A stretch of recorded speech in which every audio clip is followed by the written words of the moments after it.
tawagin po natin ang isa pang maisong kababayan viral PH! Brother Franco, tanungin mo na. Ito, bossing. Sa kita ka tol, sa kita. Okay. May damay ah. Dito tayo. Yan. Para kita sa spotlight. Okay, bibigyan kitang 1 minuto para bumanat. Go.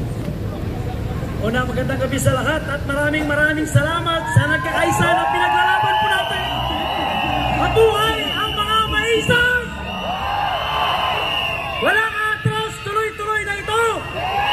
Walang pwedeng tumakot sa atin! Walang pwedeng mga trolls na magtakot sa atin at magbanta sa ating ipinaglalaban! Dahil nandito tayo, nakikiisa sa nangyayari ngayon sa ginawa sa Rio Jesse! At ang ginagawa ngayon na pagbababoy ng Marcos administration sa ating bansa! Binago ni Tatay Digong ang Pilipinas mula sa lugmok na administrasyon. Ngayon, pinababoy muli ng Marcos! Paano mo kaya? Marcos Rizal! Marcos Rizal! Marcos Rizal! Marcos Rizal! Marcos Rizal! Marcos Rizal! Marcos Rizal! Marcos Rizal! Okay, maraming salamat kababayan Viral PH. Next, Marnie PH. Halina mga maisap. Isang bagsak lang to. Ayan po, pasubscribe po natin sila. Ano ba ang inyong dahilan? Bakit nandito ka ngayon? Yan, ang magandang gabi po. Ako po si Marnie PH. Yan, nandito tayo ngayon para makiisa. Dahil sa pangyayari dun sa Davao, no? Matindi na yung pinagagawa nila. No? So, hindi na karapat-dapat yung kanilang ginagawa. No? So, nakikita naman natin yung ginagawa nila na yung pang-api. Kaya po nandito tayo at bilang kami mga vlogger at nanindigan din para sa naapi. Yun lang po, maraming salamat sa inyo.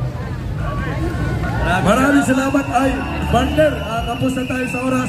Pasalamatan natin yung ibang mga political vlogger sa susunod muli. Pagsalitain natin sila.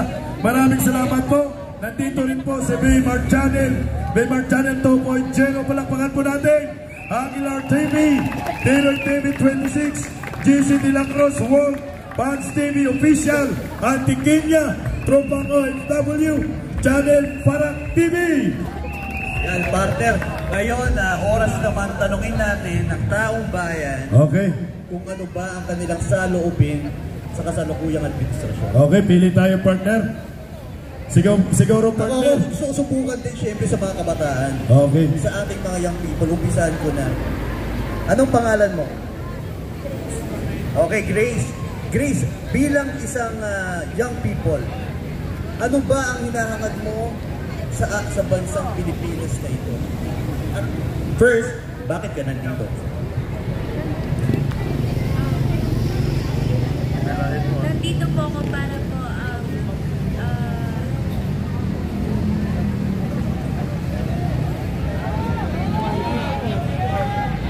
ipaglaban ang aking karapatan bilang isang kabataan para rin po sa aming kinabukasan na hindi po matulad po sa ating presidente na bangag po. Okay, partner. Meron dito partner, mayahamon. Kasi ginagabahan si Grace eh. Oo. Ito partner, mayahamon. Okay. Medyo nasa kadiliman dito tayo sa liwanag konti tayo doon. Baka pwede dito. Tayo dito sa liwanag. Ito doon, dito tel. Tayo na lang. Okay. Ano ang inyong hinanaing? Bakit nandito ka? Ano lang po. Taga-Antipolo pa lang kami. Sino taga-Antipolo dito? Ano lang. Marami kasi nga talaga. nung nakita ko yung KJC. Kasi member naman kasi ako sa Antipolo. Grabe ang paglusob talaga, parang gusto namin pumunta doon. Lumipad na lang diretso ba para gusto namin mag-invisible para barilin yung lahat ng polis doon. Basta Marcos resign! Sama-sama tayo sa Malacanang lahat! Ayan, sama-sama na tayo, partner! Ito si Nanay. Ay, sige mo po. Mami. Dito kasi gusto namin makisama para matapos na yung laban kay Marcos. Saka hirap na kami sa kahirapan ng buhay dahil kay Marcos. At yung bigas na sinasabi niya 20, bakit naging 50 o 60? Sana bumaba na siya. Palitan na siya. Yun lang.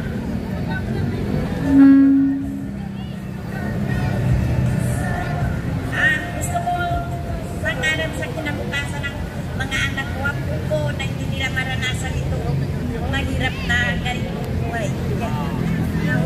Panahuan ni Marcos. Maraming salamat. Okay, partner, meron dito, partner. Meron dito sa parting Baclaran. Ito, sir. Ito na. May barako. Nawawala ka. Okay, dito. Naghanap tayo dito. Dito, sir. Dito, sir. Halika na, sir. Halika, sir. Kapalan na natin to, sir. Ang ipinaglalaban natin. Sir, banat. Magandang gabi po sa lahat. Nandito po tayo nagkakaisa para sa ating ipinaglalaban dahil nakita natin ang ginagawa ng ating gobyernong bangag. Ito na yung pinag-ahihintay ng lahat, na tayong lahat ay magkakaisa para patalsikin natin ang ating bangag na gobyerno. Nakita ng lahat ang lahat ng mga kasakiman, lalo na ako, worker din ako sa KOGC. Ngayon, nakikita natin kung paano nila pinalahura ang KOGC. Kaya mga kapatid, masakit sa amin kung kayo nga na hindi member ng KOGC nasasaktan habang tinitingnan ang ginagawa ng mga kapulisan sa Davao. Mas lalo na sa amin, masakit. Kaya dito tayo ngayon, pinanawagan natin sa lahat ng mga Pilipino na nagmamahal sa ating bansa. Punta na kayong lahat dito sa Liwasan. Ito na yung hinihintay nating pagkakaisa. Tayo ang nagluklok ng bangag na presidente dyan. Tayo din ang magpapalaya sa kanya.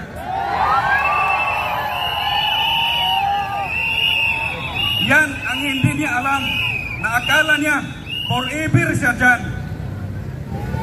Walang forever na junior. Lahat kami dito, hindi lang. Nabudol kami. Ilang milyon ang membro ng KOGC. Pinudol mo. Dahil unang pinudol mo si BP Inday. Pero nung naloklok ka na, sino ang unang tinitira nyo? Duterte. Ngayon, malaking hadlang si Pastor Apollo Sikibuloy. Kaya yon ang ginagawa nyo. Wala kayong mga utang na loob. Kaya, BBM resign! BBM resign! BBM resign! BBM resign! BBM resign! BBM resign! BBM resign! Grabe, maraming salamat, partner. Partner, dito naman tayo. Buo na ako kay Danny. Dito po tayo sa Maynila para makita po tayo ng sambayan ng Pilipino nang sa gayon ay malinawan sila kung gaano po kayo kagwapo sa edad. Okay, Dad, Ngayon po ang aking katanungan is bakit po